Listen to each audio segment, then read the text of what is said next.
Donc, tel que dit précédemment, nous allons justement, le cœur de ce chapitre, apprendre à résoudre un problème à l'aide d'une fonction.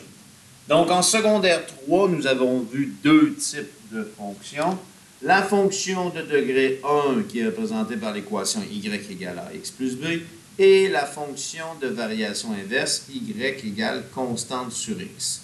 Bien sûr, dans le chapitre, on se concentre surtout sur les équations de degré 1, mais ultimement, on devra être capable de résoudre avec les deux types de fonctions, justement être capable d'utiliser la bonne fonction au bon moment.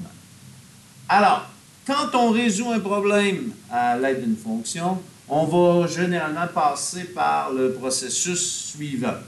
Donc, lorsqu'on lit notre problème, être capable d'identifier les variables mises en relation dans notre problème. Donc, on se penche sur les mots-clés observe, selon, en fonction de. On peut aussi utiliser les axes du plan cartésien pour reconnaître la variable x, la variable y. Donc, finalement, poser nos deux variables là, dans notre problème.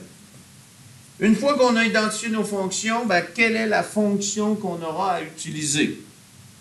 Bien sûr, est-ce que c'est une degré 1 ou une variation inverse? Donc, on utilise les caractéristiques des fonctions. Est-ce que les taux de variation sont équivalents? Est-ce que le produit de x, y est constant? L'allure d'une graphique, est-ce que c'est une droite? Est-ce que c'est une courbe? Donc, vos connaissances des types de fonctions, on a fait en début de chapitre, et puis dans le chapitre précédent avec la fonction de variation inverse, nous permettent d'identifier le type de fonction. Une fois qu'on a identifié la bonne fonction utilisée, ben, on va justement retrouver les paramètres de l'équation. Si c'est une fonction de degré 1, ben, on va retrouver le paramètre A et le paramètre B.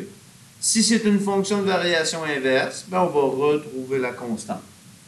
Une fois qu'on a fait ça, ben, on a à identifier ce que je connais et ce que je cherche dans le problème. Il y a toujours deux possibilités avec les fonctions.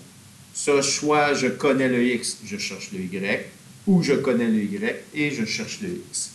Finalement, une fois qu'on a fait ça, ben, on va résoudre l'équation. Je vais remplacer ce que je connais et je vais isoler ce que je cherche pour pouvoir trouver justement ma solution.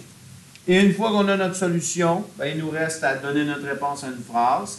On interprète à l'aide du contexte du problème et on présente la solution avec les unités qui sont appropriées.